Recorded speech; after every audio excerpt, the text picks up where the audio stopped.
डाकू हो या अपराधी, विकास हो या अतीक, हर कोई कहता है इन दोनों आईपीएस से बचाओ।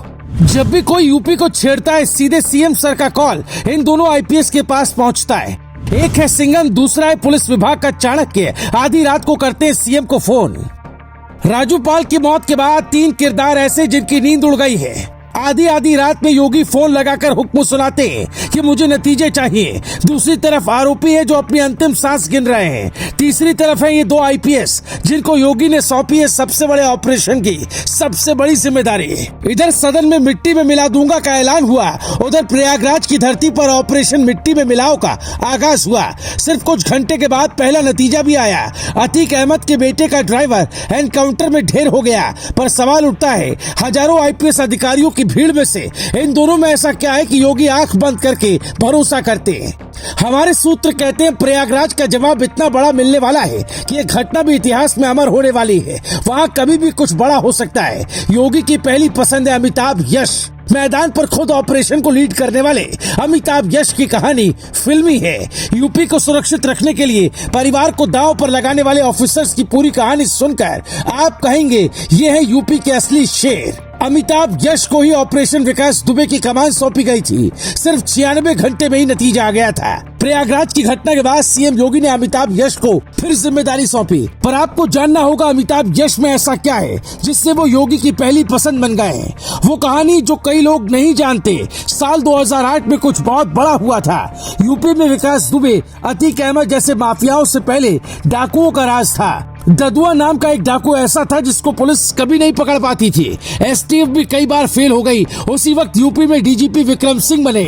उन्होंने ईमानदार और तेज तर्रार आईपीएस अमिताभ यश को ददुआ को मारने का जिम्मा सौंपा। ऑपरेशन ददुआ के लिए अमिताभ यश करीब 3 महीने चंबल के जंगलों में रहे। 15 अप्रैल 2008 को मायावती सरकार ने ददुआ को मारने का आदेश दिया। यहीं से अमिताभ यश की जिंदगी बदलने वाली थी। एसटीएफ के 22 जवानों के लीडर थे अमिताभ यश। उस वक्त वो एसटीएफ के एसएसपी थे। एक लड़के के सामने एक तरफ पूरा परिवार था और दूसरी तरफ वर्दी का सम्मान था। जंगलों की खाक ढूंढते ढूंढते ददुआ मिल गया और फिर वो हुआ जो कोई नहीं कर पाया था। ददुआ को मारने आए कई ऑफिसर्स का या तो तबादला हो जाता या फिर वो मैदान छोड़कर भाग जाते।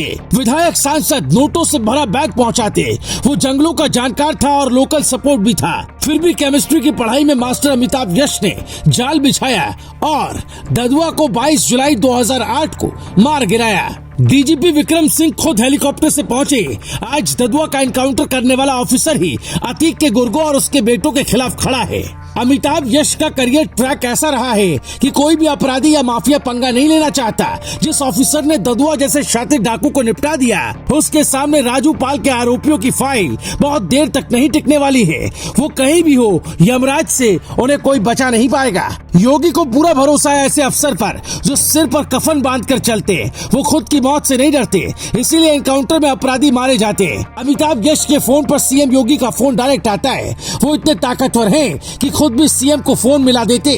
अमिताभ यश का डर माफियाओं में भी कूट कूट कर भरा है। अमिताभ यश के साथ मिलकर एडीजी प्रशांत किशोर पूरी कहानी लिखते हैं और फिर योगी को नतीजा सौंपते हैं। विकास दुबे ने भागने की लाख कोशिश की, नहीं भाग पाया। अब अतीक का परिवार और उसके गुर्गों की बारी है। कहते हैं अमिताभ यश और प्रशांत कुमार विभाग से आगे चलते हैं। ऑपरेशन की हर बात डीजीपी को पता हो या ना हो, पर सीएम को पता होती है। प्रशांत कुमार लखनऊ में बैठकर फाइल, मीडिया और सबूत का इंतजार करते हैं, तो अमिताभ यश मैदान में उतरकर मिट्टी में मिलाने का काम करते।